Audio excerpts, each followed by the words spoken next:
In the golden age of Hollywood, when dreams were manufactured on studio lots and starlets were born from small-town hopes, a young woman with raven black hair and porcelain skin walked the sun-drenched streets of Los Angeles.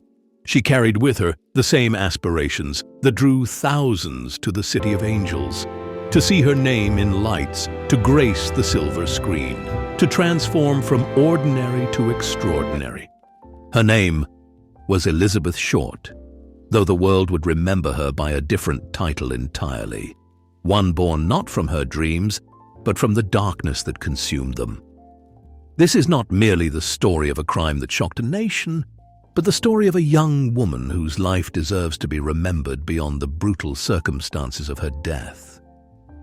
Tonight, we revisit not just a mystery that has haunted Los Angeles for over 7 decades, but the life of someone who was more than the tragedy that befell her. A daughter, a dreamer, a young woman navigating the complexities of post-war America with hope in her heart and stars in her eyes. Los Angeles, 1947, a city of contrasts. The year was 1947, and Los Angeles stood at the crossroads of transformation. The war had ended just 2 years prior, and America was experiencing an unprecedented economic boom. Veterans returned home with government benefits and newfound opportunities, while women who had worked in factories during wartime found themselves navigating a society that expected them to return to domestic roles. Hollywood had never been more glamorous or more treacherous.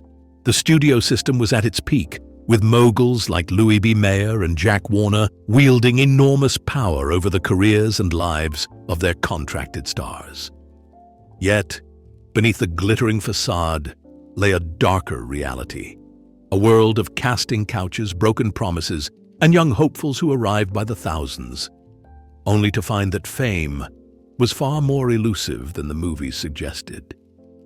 Los Angeles itself was a sprawling metropolis, still finding its identity. Orange groves gave way to suburban developments, streetcar lines crisscrossed the city, and the noir atmosphere that would define the era was palpable in the shadows cast by palm trees and neon signs. It was a city where millionaires lived mere miles from transient hotels, where dreams and desperation often walked hand in hand down the same boulevards. The mood of the time was complex, optimistic, yet anxious, prosperous, yet uncertain. The atomic age had dawned, the Cold War was beginning to simmer, and traditional social structures were shifting in ways that both excited and unsettled the American public. In this atmosphere of change and possibility, young people flocked to California seeking reinvention, and among them was a 22-year-old woman from Massachusetts named Elizabeth Short. Elizabeth Short, a life beyond the headlines. Early years, 1924 to 1940. Elizabeth Short was born on July 29, 1924, in Hyde Park, Massachusetts, the third of 5 daughters born to Cleo and Phoebe Short. Her childhood was marked by both love and instability. When Elizabeth was just 6 years old, her father Cleo abandoned the family during the depths of the Great Depression, leaving Phoebe to raise 5 daughters alone. The family struggled financially, and Phoebe worked tirelessly to provide for her children. Elizabeth, who her family called Betty, was described as a sensitive and imaginative child who loved movies and dreamed of glamorous places far from their modest circumstances. She was particularly close to her mother and sisters, finding strength in their tight-knit bond despite their hardships. Adolescence and aspirations, 1940 to 1943. As Elizabeth entered her teenage years, her beauty became increasingly apparent. She had striking features, pale skin, dark hair, and expressive eyes that seemed to hold both vulnerability and determination. More importantly, she possessed an innate sense of style and presentation that set her apart from her peers. During high school, Elizabeth's health became a concern. She suffered from severe asthma and bronchitis, conditions that would plague her throughout her short life. The cold New England winters were particularly difficult for her, and doctors recommended she seek a warmer climate for her health. This medical necessity would eventually provide the justification for her journey west. Elizabeth was not particularly academic, but she was social and well-liked among her classmates. She enjoyed dancing, going to movies, and dreaming about Hollywood.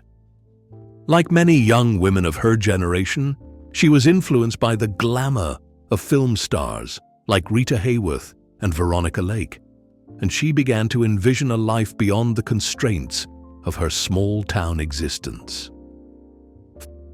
First journey west, 1943 to 1944. In 1943, at age 19, Elizabeth made her first journey to California, ostensibly for her health, but undoubtedly also drawn by the allure of Hollywood. She stayed with her father, Cleo, who had resurfaced in Vallejo, California, working in the shipyards supporting the war effort. This reunion was bittersweet. While Elizabeth was happy to reconnect with her father, their relationship remained complicated due to his earlier abandonment. During this period, Elizabeth worked various jobs and began to cultivate the sophisticated image that would later become her trademark. She learned about fashion, makeup, and presentation, transforming herself from a small-town girl into someone who could believably belong in Hollywood circles. However, her relationship with her father deteriorated, and she eventually returned to Massachusetts. Personality and dreams.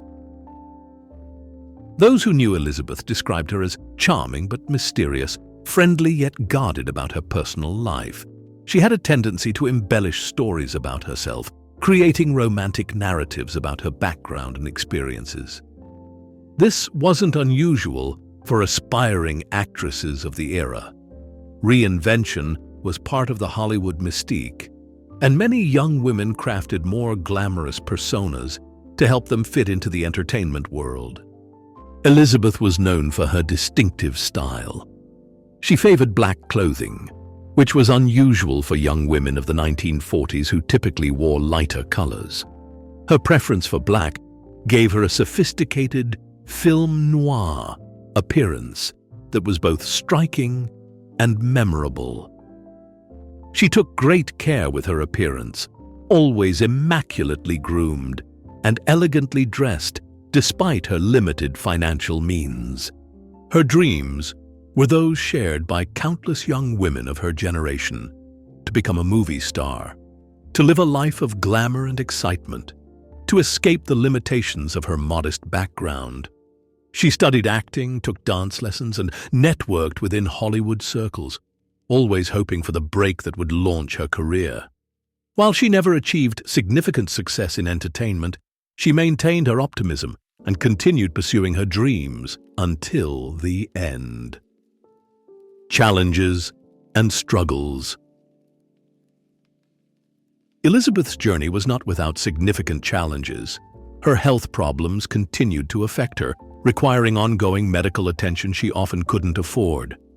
Financially, she lived a precarious existence, moving frequently between apartments, hotels, and the homes of friends and acquaintances.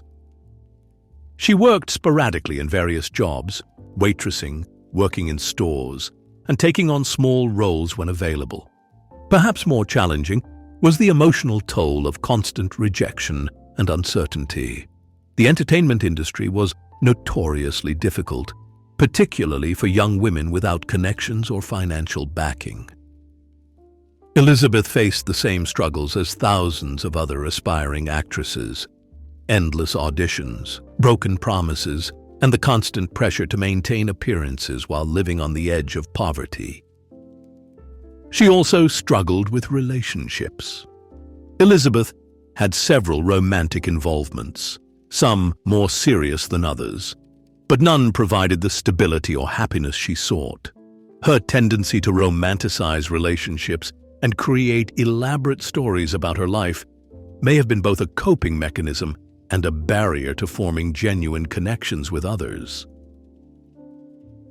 The City of Angels and Broken Dreams. To understand Elizabeth Short's story, we must understand the Los Angeles of the 1940s, a city that was simultaneously the most promising and most dangerous place in America for young dreamers. The population had exploded during the war years, growing from 1.5 million to over 2 million residents between 1940 and 1945.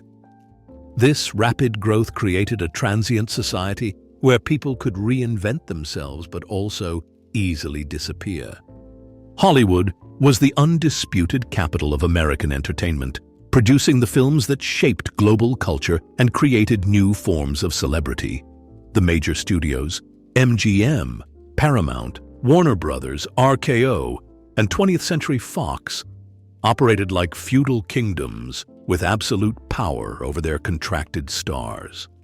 For every Lana Turner discovered at a soda fountain counter, there were thousands of young hopefuls who never got their break. The social atmosphere was marked by post-war optimism, tinged with anxiety. The economy was booming, but social tensions were rising.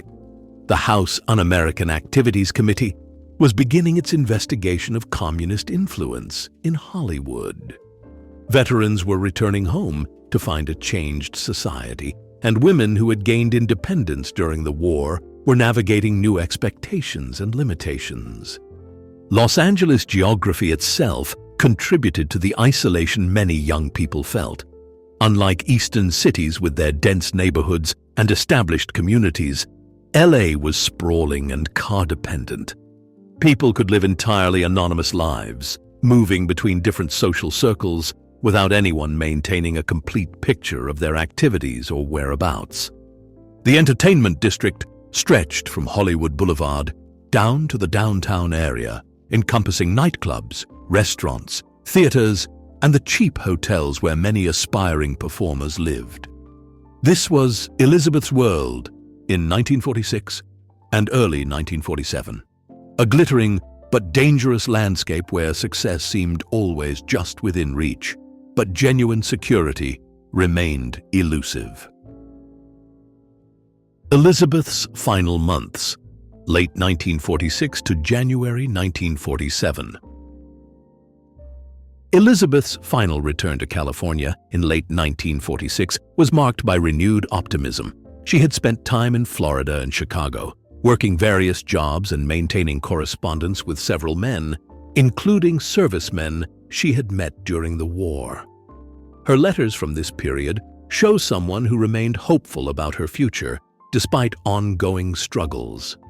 She stayed in various locations around Los Angeles, including the home of Mark Hansen, a nightclub owner who provided temporary lodging for several young women in the entertainment industry. Elizabeth was trying to establish herself more permanently in Hollywood, networking at parties and clubs, meeting photographers and small-time producers who promised to help her career. During this period, she maintained her distinctive appearance and style, continuing to wear predominantly black clothing that earned her the nickname Black Dahlia among some acquaintances. She was social and visible in Hollywood circles, attending parties and frequenting establishments where entertainment industry people gathered. Her final weeks were spent largely in downtown Los Angeles, staying at various hotels and visiting friends. She had plans for the future, potential work opportunities, romantic interests, and the ongoing dream of stardom that had brought her west. There was nothing in her behavior during these final weeks that suggested she was in immediate danger or planning to leave Los Angeles. The final days. Last known movements. Elizabeth Short's final confirmed sighting was on the evening of January 9, 1947, at the Biltmore Hotel in downtown Los Angeles. She had spent the day with Robert "Red" Manley, a traveling salesman who had offered her a ride back to Los Angeles from San Diego, where she had been staying with friends. Manley later told police that Elizabeth seemed nervous and distracted during their time together, though she didn't explain why. At the Biltmore Hotel, Elizabeth told Manley she was going to meet someone, though she didn't specify who. The hotel's elegant lobby, with its ornate ceiling and grand staircases, was a popular meeting place for both legitimate business and more clandestine encounters. Elizabeth, dressed in black and carrying her few possessions in a small suitcase, walked into the lobby around 6:30 p.m. and disappeared into the evening crowd. This moment represents the last time Elizabeth Short was seen alive by someone who could later identify her to authorities.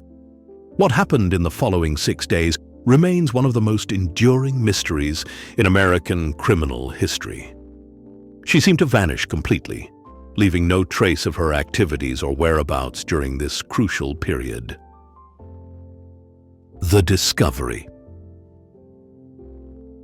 On the morning of January 15, 1947, Betty Bersinger was walking with her 3-year-old daughter through a vacant lot at 39th Street and Norton Avenue in the Leimert Park section of Los Angeles.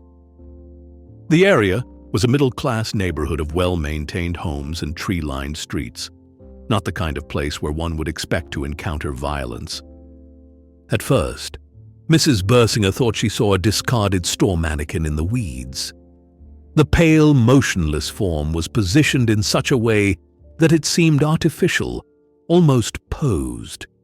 But as she drew closer, the horrific reality became clear. She had discovered the body of a young woman, and the condition of the remains made it immediately apparent that this was the result of an extraordinarily violent crime. Mrs. Bersinger quickly gathered her daughter and ran to the nearest house to call the police. Within minutes, officers arrived at the scene, followed shortly by detectives, the coroner, and photographers.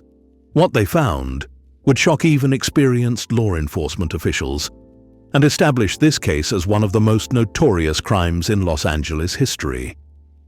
The body had been cleanly severed at the waist and positioned with deliberate care. The victim's arms were raised above her head, and her legs were spread apart. There were no bloodstains at the scene, indicating that the murder and mutilation had occurred elsewhere, and the body had been transported to this location and carefully arranged. The precision of the cuts suggested someone with anatomical knowledge or surgical skill. Most disturbing was the evidence of torture that had preceded death. The victim had suffered numerous injuries over what appeared to have been an extended period. Her face bore cuts that had been inflicted with surgical precision, and there were rope marks indicating she had been bound.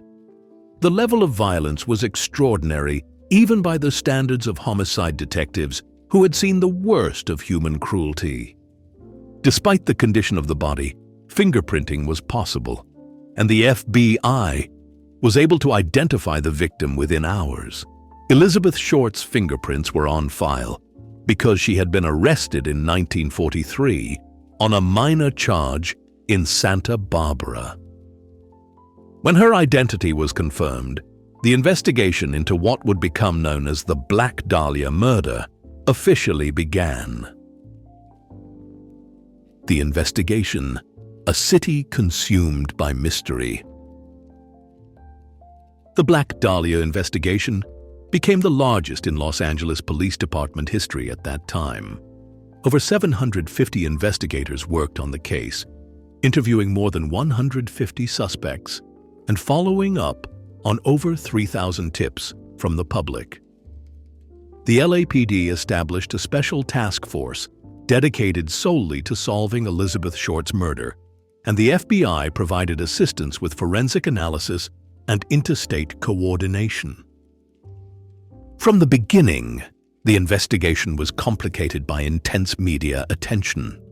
The press dubbed Elizabeth the Black Dahlia, a reference both to her preference for black clothing and to the popular film The Blue Dahlia, starring Alan Ladd and Veronica Lake. Newspapers competed for exclusive information, sometimes paying sources for details, and occasionally interfering with the official investigation. Major suspects and persons of interest.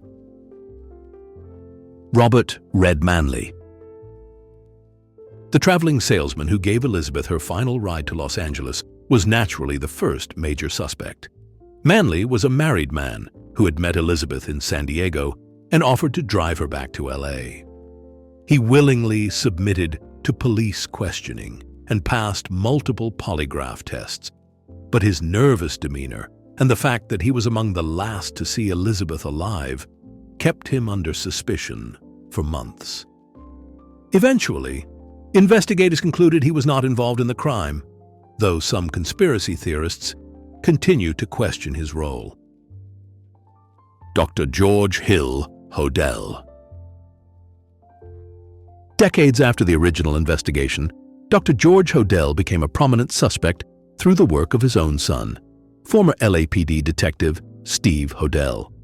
The elder Hodel was a wealthy physician who knew Elizabeth and had connections to the Hollywood social scene. Steve Hodel's investigation, detailed in his book Black Dahlia Avenger, presents circumstantial evidence linking his father to the crime, including alleged voice recordings and handwriting analysis. However, the case remains circumstantial and disputed by other investigators. Leslie Dillon. A mortician's assistant who became a suspect when he wrote to a psychiatrist consulting on the case, demonstrating detailed knowledge of the crime. Dillon was questioned extensively and held for several days, but investigators could never definitively link him to Elizabeth or prove his involvement. His knowledge of the case could have come from media reports, and no physical evidence connected him to the crime. Mark Hansen. The nightclub owner who had provided Elizabeth with temporary housing was investigated because of his proximity to the victim and his connections to Hollywood's darker elements. Hansen owned several establishments frequented by both entertainment industry figures and less savory characters. While he had opportunity and access to Elizabeth, no evidence was found linking him directly to her murder. Public and media reaction. The Black Dahlia case captured public imagination like few crimes before or since. The combination of Elizabeth's beauty, the horrific nature of the crime, and the Hollywood setting created a perfect storm of media attention. Newspapers published Elizabeth's photograph extensively, often emphasizing her glamorous appearance and mysterious personality rather than the tragedy of her death. The media attention had both positive and negative effects on the investigation. While it generated numerous tips from the public, it also attracted hoaxers and attention seekers who confessed falsely or provided misleading information. The LAPD received dozens of fake confessions, some quite detailed, that consumed valuable investigative resources. Public fascination with the case also led to the creation of numerous theories and conspiracy stories.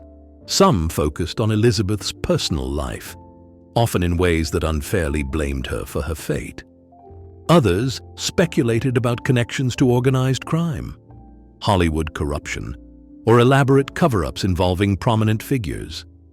While most of these theories lacked credible evidence, they contributed to the case's enduring mystique. Investigative challenges and obstacles. Several factors complicated the investigation from the beginning. The crime scene had been contaminated before police arrived, with curious onlookers and even some officers walking through the area before it was properly secured. This may have destroyed crucial physical evidence that could have provided leads or definitive proof of the perpetrator's identity. The fact that Elizabeth had been killed elsewhere and then transported to the dump site meant that the most important crime scene, the location of the actual murder, was never found. Without this primary scene, investigators lacked access to the physical evidence that might have existed where the crime was committed. Elizabeth's transient lifestyle also posed challenges. She had moved frequently between different living situations, staying with various friends and acquaintances. This made it difficult to establish a complete timeline of her activities and relationships. Many of the people she had contact with were also transient or involved in Hollywood's less stable social circles. The intense media attention, while generating tips, also created problems. Witnesses were sometimes reluctant to come forward because they feared publicity or didn't want to be associated with such a sensational case. Others may have been influenced by media reports, unconsciously altering their memories to fit details they had read in newspapers. Theories and false leads. Over the decades, numerous theories have emerged about Elizabeth Short's murder. Some investigators believed the crime was personal, committed by someone who knew her well and harbored deep resentment or obsession. The level of violence and the care taken in positioning the body suggested someone who wanted to send a message or create a specific impression. Other theories focused on the possibility of a random encounter with a psychopathic killer. The precision of the mutilation led some to speculate that the perpetrator had medical or anatomical knowledge, possibly a doctor, veterinarian, or someone with military medical training. However, this theory was complicated by the lack of similar crimes in the area. Some investigators believed Elizabeth's murder might be connected to organized crime or Hollywood corruption. The entertainment industry in the 1940s had documented connections to criminal enterprises, and Elizabeth moved in social circles where she might have encountered dangerous individuals. However, no concrete evidence ever emerged to support these theories. Perhaps the most persistent false leads came from the numerous individuals who claimed to have information about the crime or who confessed to committing it themselves. The LAPD investigated each claim thoroughly, but none proved credible. Some confessors were clearly mentally ill, while others seemed motivated by a desire for attention or notoriety. Reflections. Remembering Elizabeth Short. More than 75 years have passed since Elizabeth Short's murder, and the case remains officially unsolved. The LAPD has never closed the investigation, and new tips and theories continue to emerge periodically. Modern forensic techniques have been applied to evidence from the case, but nothing has provided the definitive breakthrough that would identify her killer. What we know with certainty is this: Elizabeth Short was a young woman with dreams, hopes, and aspirations who became the victim of an extraordinarily violent crime. She was someone's daughter, someone's sister, someone's friend. She had favorite songs and movies, preferences in food and fashion, memories of her childhood, and plans for her future. All of this was stolen from her on a January night in 1947. The enduring fascination with the Black Dahlia case reflects something deeper about American society and our relationship with celebrity, violence, and mystery. Elizabeth's story became mythologized in ways that often overshadowed her humanity. She's been portrayed in countless books, films, and television shows, but these portrayals frequently say more about our cultural obsessions than about who she really was as a person. The human cost. Behind every famous crime is a family that must live with unimaginable loss. Elizabeth's mother, Phoebe Short, spent the rest of her life haunted by her daughter's fate. She received countless letters from strangers, offering theories, condolences, and sometimes cruel speculation. The family's grief was compounded by the public nature of the tragedy and the way Elizabeth's story was sensationalized in the media. Elizabeth's sisters also suffered from the notoriety surrounding their sister's death.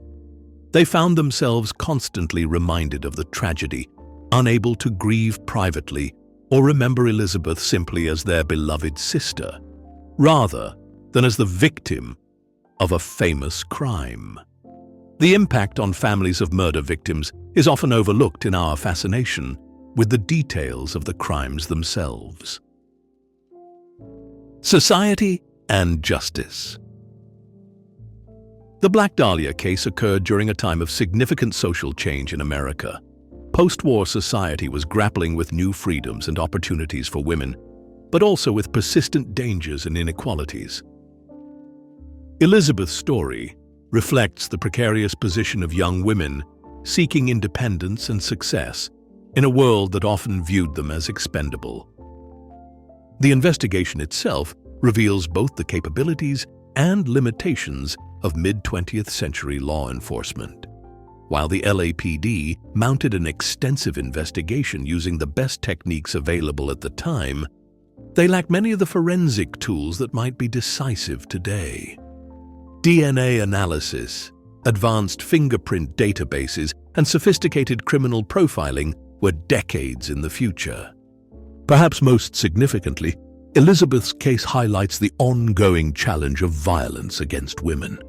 Her murder was extraordinary in its brutality, but violence against women was not uncommon in 1947, just as it sadly remains prevalent today. Her story serves as a reminder of the importance of treating such crimes with the seriousness they deserve and supporting both prevention efforts and survivor services. Legacy and memory. Elizabeth Short deserves to be remembered for more than the circumstances of her death. She was a young woman who faced significant challenges with courage and determination. Despite health problems, financial struggles, and family difficulties, she maintained her dreams and continued working toward her goals. She was kind to friends, loyal to family, and hopeful about the future. Her style and presence made an impression on everyone who met her.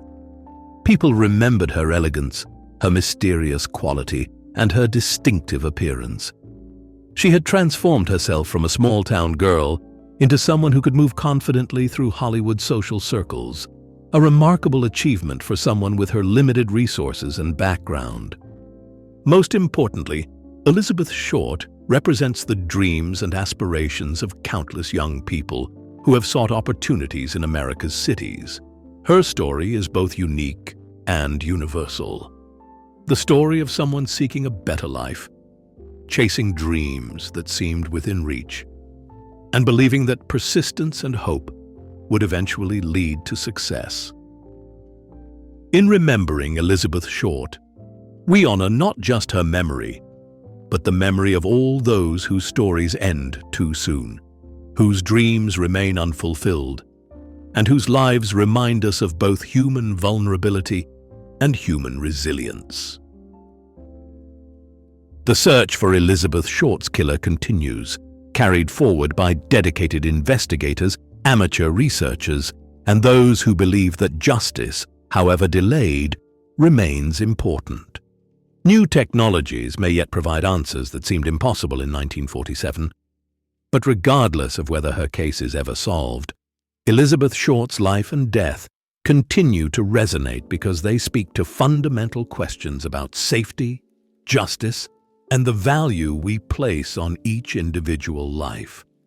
In the end, perhaps the most important thing we can do is remember Elizabeth Short, not as the Black Dahlia, a nickname she never chose and a role she never wanted, but as Betty, a young woman from Massachusetts who came to California with hopes in her heart and stars in her eyes.